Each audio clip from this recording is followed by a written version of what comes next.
Chào các bạn, trong clip ngày hôm nay mình sẽ chỉ cho các bạn 6 bước để chuẩn bị tập võ. Đặc biệt dành cho những người mà các bạn bắt đầu làm quen và tập luyện võ thuật. Tại sao chúng ta cần phải có 6 bước này? Thứ nhất, nếu các bạn không có 6 bước này thì bạn sẽ có thể học sai mục đích, học võ sai mục đích, dẫn đến cái việc lãng phí thời gian của bạn. Không như ý thứ hai, nếu mà bạn không xác định thì đó là các bạn bỏ dở giữa chừng. Bỏ dở giữa chừng có nghĩa là các bạn bỏ cuộc đó.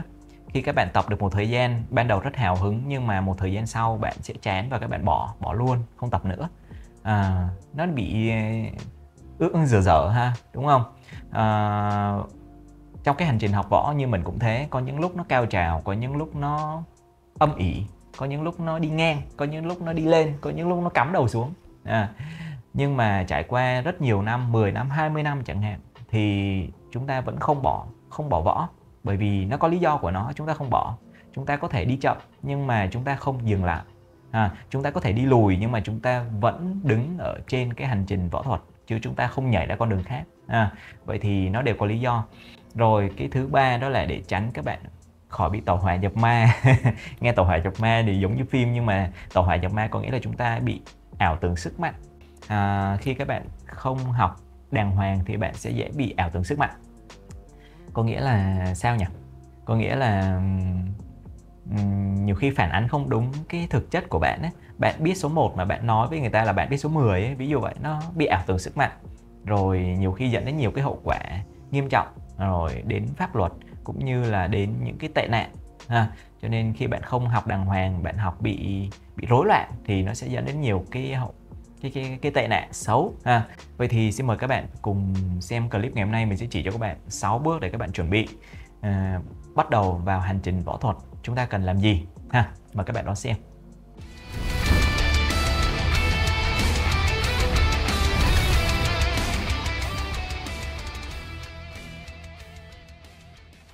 Bước số 1 là gì? Bước số 1 đó chính là các bạn cần phải xác định mục tiêu. Xác định mục tiêu rất là quan trọng. Xác định mục tiêu học võ. Khi nói đến võ thuật ấy, thì bạn sẽ thích tập cái gì? Khi các bạn coi phim võ, bạn thích múa cái gì? Bạn thích làm cái động tác gì? Hay là bạn thích chẳng hạn như bạn thích đối kháng, khi bạn thích là hai võ sĩ trên sàn đài đánh nhau. Khi các võ sư hay là các người ta luyện võ ở trong rừng, luyện các bài tập này bài tập kia, trong một cái phòng tập người ta tập những động tác rèn luyện. Bạn thích cái nào? Hay là bạn thích ở trên sân khấu biểu diễn múa kiếm múa đao, đánh rất là đẹp, bay nhảy rồi đánh nhanh mạnh mẽ. Bạn thích cái nào? Bạn xác định cho mình. Thứ nhất là xác định là bạn thích cái gì nha. Bạn thích cái kiểu gì đã, bạn cứ từ từ, bạn thích kiểu gì đã. Rồi bạn có nhu cầu gì? Bạn có nhu cầu học võ để làm gì? Có nghĩa là bạn muốn học võ để làm gì? Các em học sinh thì các bạn nhỏ thì chúng ta học võ có một cái mục tiêu khác, chẳng hạn như vui chơi, có nhiều bạn bè, rồi được vận động. Đặc biệt là con nít thì chúng ta hay thích vận động, đúng không? Năng động, chúng ta hay thích nhảy nhót. Thì các em nhỏ thì hay thường như thế, chứ chưa có rõ ràng là chúng ta cần học làm gì đâu. Còn lớn một chút thì có thể là bạn thích giành huy chương, bạn muốn nổi tiếng, bạn muốn được mọi người công nhận, bạn muốn đem lại, kiếm được nhiều bằng khen chẳng hạn vậy. Đó là cái mục tiêu của bạn, có thể là như thế. Hoặc là bạn thích chiến thắng trong những cuộc thi đấu, rồi đó, vân vân. Rồi hay là mục tiêu của người lớn đó là các bạn cần tự vệ, bạn đi làm ăn, bạn muốn tự tin, hay là bạn sợ cướp, sợ ăn trộm ăn cướp, bạn sợ những cái ẩu đả xích mích trong cuộc sống, và bạn muốn tự tin hơn để bạn bảo vệ chính mình, bảo vệ người thân của bạn. Đó, các bạn cần phải xác định, đó là cái mục tiêu thứ nhất. Bước số 2 là gì? Bước số 2 là chúng ta phải đánh giá bản thân của mình. Chúng ta đánh giá một cách rõ ràng nha, chứ không phải là nói chung chung đâu. Bạn cần đánh giá bản thân. Chúng ta đánh giá cái gì? Đó là các bạn, thứ nhất bạn đánh giá là bản thân của mình có đam mê hay không, thì nó giống như bước 1 này. Bạn có đam mê, có thích võ hay không? Hay là bạn bị ép, ai ép bạn đi học? Hay là bạn tự giác muốn đi học? Rồi bạn xác định là mình có năng khiếu hay không? Năng khiếu học võ ấy bạn. Năng khiếu quan trọng lắm. Cái năng khiếu và không năng khiếu, bạn xác định bản thân mình có năng khiếu hay không nha. Ví dụ nhé, ví dụ cho bạn dễ hiểu. Năng khiếu có nghĩa là ngày xưa năng khiếu thì nó đi từ bé với mình. Năng khiếu là nó ở với mình từ ở với mình là ở với bản thân của các bạn á, bản thân của mỗi người á, là bản năng khiếu nó sẽ xuất hiện từ lúc còn bé, từ lúc chúng ta chưa ý thức gì cả, nó tự nhiên diễn ra ha. Ví dụ như ngày hồi nhỏ bạn thích múa máy, bạn thích xem trong những cái phim võ thuật, bạn hay thích làm theo, bạn đấm đá, mặc dù nó là bản năng thôi, đấm đá, nhảy nhót, múa, quyền tùm lum, rồi hít đất, rồi làm những cái, nói chung là bạn bắt chước những người tập võ, bạn bắt chước phim. Bạn có cái đó hay không? Nếu bạn có cái đó, thứ nhất là bạn có đam mê, có mê đấy. Rồi thứ hai có năng khiếu nó, nếu bạn múa bắt chước mà bạn múa nó giống, nhìn nó có nan đá, nó giống với lại cái người mà bạn bắt chước ấy, thì đó là bạn có năng khiếu rồi. Còn nếu mà bạn bắt chước mà nhìn chả giống tí nào hết thì không có năng khiếu rồi ha. Bạn xác định mình có năng khiếu hay không. Rồi khi càng lớn lên có ý thức, mà bạn càng ý thức bạn càng đam mê, bạn càng muốn bắt chước. Ví dụ bạn tự học, bạn hay mở clip, bạn tập múa côn, bạn tập múa đao kiếm, bạn tập đấm đá chỏ gối, bạn tự xem clip bạn tập, thì mà bạn tập nó một cách dễ dàng, bạn nhìn cái bạn bắt chước được, gần giống, không giống tuyệt đối được. Giống tuyệt đối thì nó làm gì, giống tuyệt đối là cao thủ rồi ha, là siêu sao rồi. Còn bây giờ bạn nhìn mà bạn bắt chước được hết sức có thể ha, thì nó sẽ đánh giá là bạn có năng khiếu hay không nhá. Rồi cái yếu tố tiếp theo vẫn là trong mục số 2 nhé, đó chính là các bạn cần phải xác định mình có thời gian hay không. Có thời gian hay không ha. Học cái gì, làm cái gì bạn cũng phải sắp xếp thời gian cho nó. Mỗi người chúng ta có 24 giờ, vậy thì chúng ta phải dành được thời gian cho nó thì chúng ta mới theo đuổi được. Còn nếu bạn không dành thời gian cho nó thì thua. Bạn bảo thôi em không có thời gian đâu, em làm việc cả ngày rồi, hết giờ rồi, thì vậy thì bạn sẽ không có thời gian để tập luyện, thì sẽ không ổn ha. Rồi cái thứ ba đó là cái bạn có tiền hay không. Nói thẳng vào vấn đề đó là bạn có tiền hay không. Đi học cái gì thì chúng ta cũng cần phải có tài chính, hoặc là đầu tư cái gì, ngay cả bộ đồ võ bạn mua cũng phải có tiền. Bạn mua một cái côn tập luyện, rồi bạn đi học, bạn phải đóng tiền cho thầy, bạn phải đóng tiền trong lớp. Phải tốn tiền chứ, làm gì có chuyện mà miễn phí được ha. Rồi chúng ta sẽ qua bước số 3, đó là chúng ta sẽ xác định cái hướng đi của bạn. Sau khi chúng ta có 2 bước trên, qua bước số 3 bạn xác định hướng đi. Hướng đi là gì? Các bạn cần phải xác định là bạn muốn tập quyền thuật là đánh quyền, múa quyền, hay bạn thích về đối kháng, lên sàn đài là đấm đá chỏ gối, là đánh thực chiến. Bạn muốn là hai người đánh nhau, đối kháng là đấm đá né, là tự vệ đó, giống tự vệ. Thực chiến gọi là thực chiến, đối kháng ha. Hay là bạn thích chỉ múa thôi, múa quyền, đánh những bài quyền, đánh những bài võ, đánh đao, đánh kiếm, đánh côn ha. Bạn thích cái nào bạn phải xác định rõ cái đó. Hay là bạn muốn tập luyện tất cả với chỉ mục đích đó là để bạn khỏe, có sức khỏe ha. Bạn muốn khỏe thôi, không có nhu cầu là thi thố, không có nhu cầu là giỏi cái gì hết. Bạn chỉ muốn gọi là có vận động ha, cái đấy nó khác nha. Hay là bạn có cái mục tiêu đó là bạn muốn làm võ sư, bạn muốn đi vào con đường chuyên nghiệp để bạn sau này bạn trở thành một người thầy võ, rồi bạn tiếp tục dạy võ, có thể là kiếm thu nhập từ võ luôn, thì nó khác. Rồi bạn theo con đường chuyên nghiệp có nghĩa là bạn sẽ trở thành một võ sư, bạn sẽ hướng dẫn đào tạo cho những thế hệ tiếp theo, và bạn đi theo cái con đường này suốt cuộc đời luôn. Ví dụ vậy thì bạn phải xác định chọn cho mình những hướng đi cho phù hợp. Không phải con đường nào cũng giống nhau, nó là võ thuật, nhưng nãy đấy mình chia ra các bạn có những cái con đường rẽ nhánh khác nhau ha. Bạn phải xác định cho rõ cái điều đó. Đó là bước số 3. Rồi bước số 4 đó là chúng ta bắt đầu xác định hướng đi xong thì chúng ta chọn phương pháp học. Có 2 phương pháp chính. Thứ nhất đó là bạn muốn tìm thầy để học, hay bạn muốn tự học. Có 2 hướng đi rồi đấy, chia ra 2 hướng đi nhé. Rồi thường thì chúng ta sẽ tìm thầy để học, và mình khuyên các bạn là nên tìm thầy để học trực tiếp.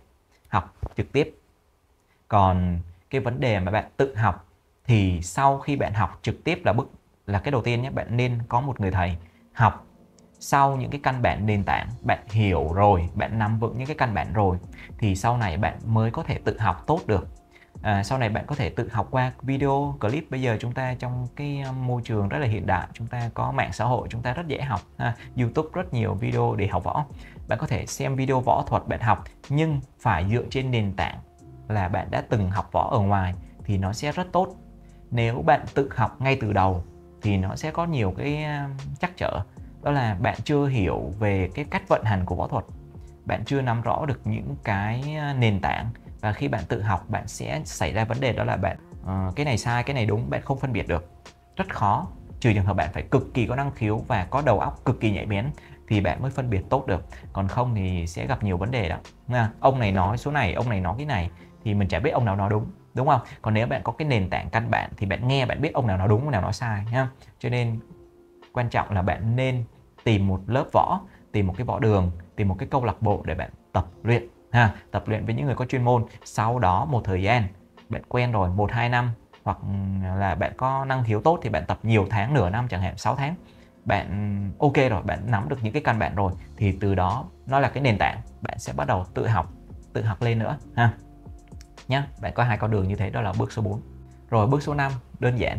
Bước số 5 nối tiếp bước số 4, đó là sau khi xác định là chúng ta cần học online hay offline, chúng ta cần học như thế nào, thì bước số 5 là chúng ta hãy nhấc đít lên và đi tập. Nếu các bạn muốn tập võ tại một cái võ đường thì bạn bắt buộc phải lấy xe đi tìm một cái lớp võ, tới bái sư để học, đúng không? Rất dễ đúng không? Bạn tới đăng ký một cái lớp võ, bạn bắt đầu tập luyện nha. Nhưng mà bước 1, bước 2, bước 3, bước 4 bạn phải nắm cho chắc, thì đến bước số 5 bạn mới tiếp tục được. Còn nếu mà bạn đang không, bạn nhảy vô bước số 5 luôn, bạn không xác định được mục tiêu, bạn không xác định được đam mê, không xác định được cái năng khiếu của mình, cũng không xác định được là mình có thời gian, mình có tiền bạc đầy đủ hay không, rồi bạn cứ đang không bạn hứng lên cái bạn đi vô một cái lớp võ, bạn xin học một vài bữa là bạn biến mất. Bởi vì cái nền tảng, những cái bước trước bạn không nắm chắc á, thì bước số 5 bạn nhảy vô bạn làm luôn thì nó toàn nó thật. Đây là cái kinh nghiệm và cũng như là những cái gì mà mình đúc kết được trong cuộc sống cũng như cái hành trình của mình. Mình chỉ lại cho các bạn cố gắng nắm nhé. Bước số 5 là bạn sẽ bắt đầu đi tìm thầy, để đi là thực chiến, là tới một cái lớp võ để học luôn. Rồi xin bái sư một thầy nào đó, không nhất thiết bạn phải học một thầy, bạn có thể học được nhiều thầy nha. Học càng nhiều bạn sẽ càng mở rộng tầm nhìn, mở rộng cái tầm hiểu biết của mình Rồi đó, bước số 5 là như thế, đơn giản, bạn đi tìm một cái lớp võ bạn học. Còn nếu bạn không có khả năng, tức là bạn không có đủ tiền, bạn không có đủ tức là bạn đang còn thiếu thốn về tiền bạc, vật chất này, rồi bạn chưa có đủ thời gian, không sắp xếp được, đặc biệt các người lớn á, các bạn đi làm suốt cả ngày rồi, tối mới rảnh mở điện thoại lên coi được chút rồi đi ngủ, vậy thì chúng ta không có thời gian đi học. Vậy thì bạn bắt buộc phải chọn con đường online, đó là bạn tự học nhé. Nhưng mà nãy mình khuyên cho các bạn đó là nếu cái cách tốt nhất là bạn phải nên đi học một cái lớp võ, học trực tiếp một người thầy, sau đó bạn nắm được căn bản rồi bạn có thể tự học thêm, đó là cách tốt nhất. Nhưng mà cách tốt sau cái đó nữa, so với cái việc bạn không học, bạn không tập cái gì cả, thì việc bạn tự học online rất tốt hơn rất nhiều so với bạn không làm gì, đúng không nhá. Mình không có được số 10 thì mình có số 5 cũng được, đâu có cần thiết. Số 5 nó vẫn to hơn số 0 mà. Số 0 là không làm gì cả, số 5 là chúng ta không được tới số 10, chúng ta được số 5 cũng là ghê rồi. 5 cũng hơn số 0 nhiều lắm chứ. Đó nhá. Cho nên bạn hãy xác định cho mình, không đi học ở ngoài được thì tự học online nhá. Rồi tự học cái gì thì cái này còn phụ thuộc vào nhiều yếu tố, từ từ mình sẽ chia sẻ cho các bạn trong những cái phần khác ha. Tự học, chúng ta phải tự học từ bài nào mình sẽ chỉ cho các bạn ha. Rồi bước số 6 là bước cuối cùng để chúng ta bắt đầu tập luyện. Sau khi chúng ta đi bái sư, đăng ký một cái lớp võ thì chúng ta sẽ sẵn sàng chuẩn bị. Bạn biết cái gì không? Chuẩn bị tiền. Các bạn chuẩn bị tiền, đây là thực tế, phải có tiền mới học được. Thứ nhất, khi mà đăng ký vào một lớp võ rồi thì bạn phải việc đầu tiên đó là bạn phải mua một bộ võ phục. Bạn phải mua một bộ võ phục. Một bộ võ phục như này cũng phải tầm 200 mấy 300 ngàn, có đầy đủ logo này, cờ này, tên, logo đầy đủ, tên ở sau lưng nữa, thì sơ nó cũng phải 300 ngàn. Các bạn phải chuẩn bị 300 ngàn. Một đôi giày bata khoảng cỡ 100 nghìn. Đôi giày bata vải 100 nghìn. Đó là sơ là 400 nghìn rồi.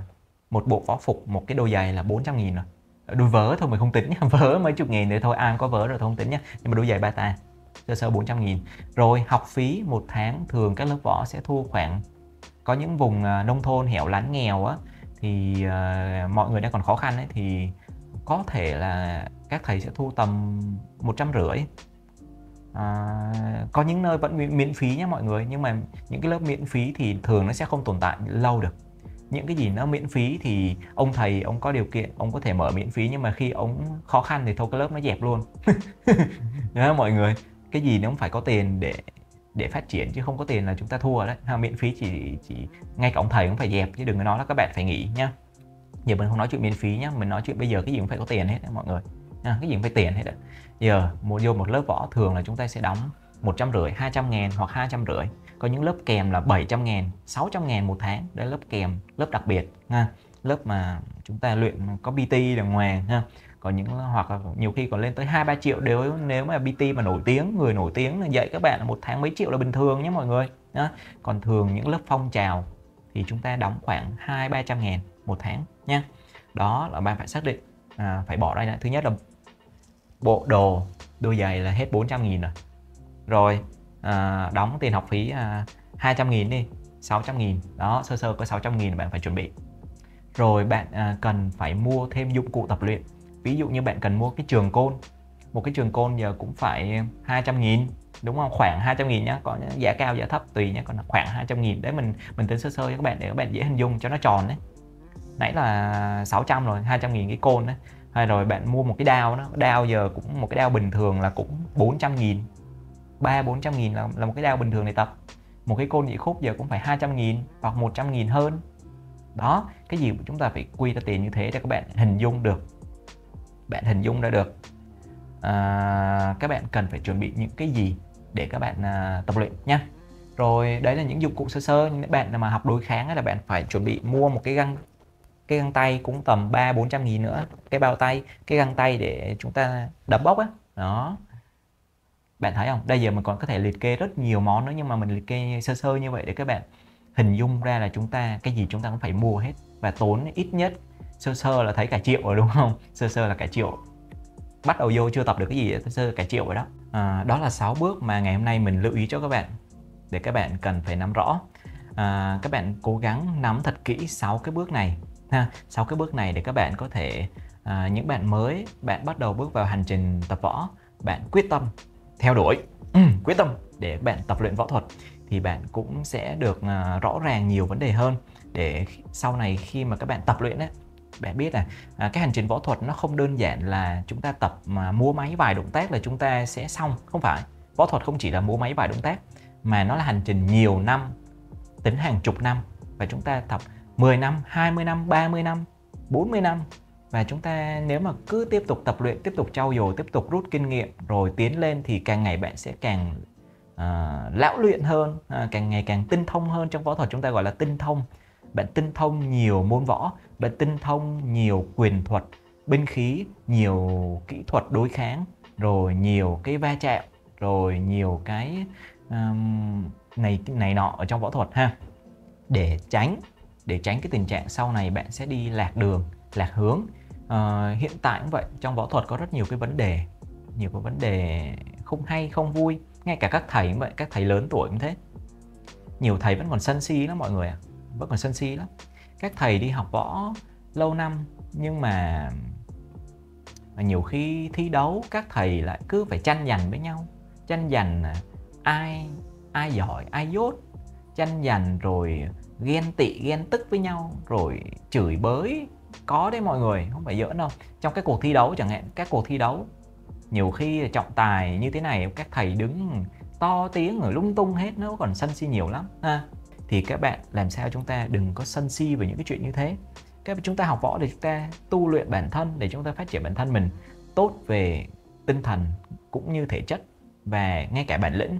Cho nên không phải học võ chỉ là đứng múa máy vài động tác ha. Múa đấy ai học chả được ha. Không có năng khiếu rèn ngày rèn mấy tiếng hồi đánh giỏi như phim thôi ha. Nhưng mà cái quan trọng là khi các bạn học võ lâu năm thì chúng ta cần phải phát triển không chỉ là thể chất, không chỉ là kỹ năng võ thuật, mà chúng ta còn phát triển được tư tưởng, cái tư duy võ thuật, rồi cái đạo đức. Cho nên võ thuật chúng ta có cái gọi là chúng ta gọi là võ đạo. Chúng ta phát triển cái đạo đức của võ thuật, rồi phát triển trí tuệ. Tu là gì? Tu là sửa ha.